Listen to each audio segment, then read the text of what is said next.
Bonjour à tous, dernier épisode de Demain nous appartient. Notre actualité du jour portera sur Demain nous appartient, 1629.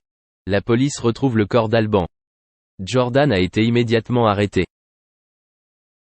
Vendredi 23 février 2024 dans Demain nous appartient, Chloé arrive en avance à l'hôpital mais oublie les chocolats pour les mariés. Ils se réveillèrent après une bonne nuit de sommeil. Cécile, Dorothée Pousséo et sa voix reconnaissable, et Gilles doivent partir aujourd'hui vers l'arrière-pays sétois. Puis ils s'envoleront pour Venise en amoureux.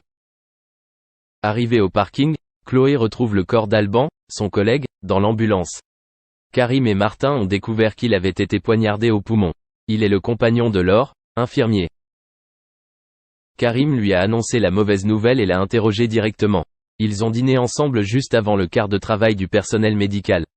Nour a rejoint sa collègue Laure, qui ne l'avait pas encore remarqué. Elle lui raconte qu'ils se sont disputés avec Alban à cause d'un nouvel accès de jalousie. Nour lui a conseillé de parler à la police.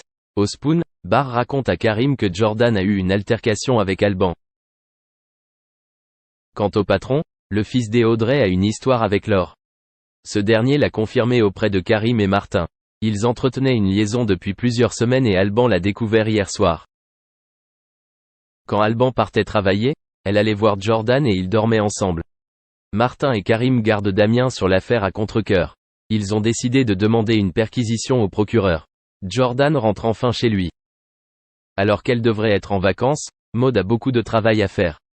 Camille et sa sœur découvrent que Martin a rendu ses crêpes immangeables. Finalement, le policier a réussi sa formule. À la ferme, Camille nettoie les barriques. Diego pense que c'est un travail pour beaucoup de gens. Diego en a parlé à Philippine. Victor discute de la situation avec Philippine, qui manque de respect à son personnel. Elle lui a rappelé qu'elle avait dû se battre pour en arriver là et qu'elle n'avait jamais eu de piston. Puis Charles, son fils, arrive. À The Spoon, Camille invite Diego à le remercier de l'avoir défendu. Maud les regardait de loin. Elle s'est mise à pleurer sur le banc au bord de l'eau. Merci d'avoir regardé et à la prochaine vidéo. N'oubliez pas de vous abonner à notre chaîne. En attendant, dites-nous ce que vous en pensez dans la section commentaires ci-dessous. C'est ça.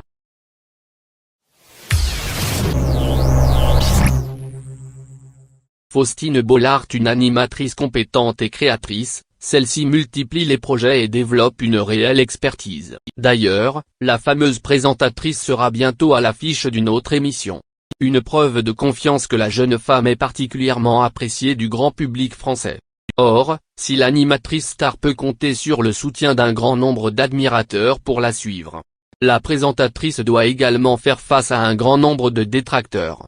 Présentatrice vedette de France Télévisions depuis plusieurs années maintenant, Faustine Bollaert semble véritablement avoir la confiance totale de la chaîne. En effet, en plus de présenter quotidiennement son émission Ça commence aujourd'hui, les téléspectateurs vont bientôt pouvoir la découvrir aux manettes de la saison 8 de Prodige.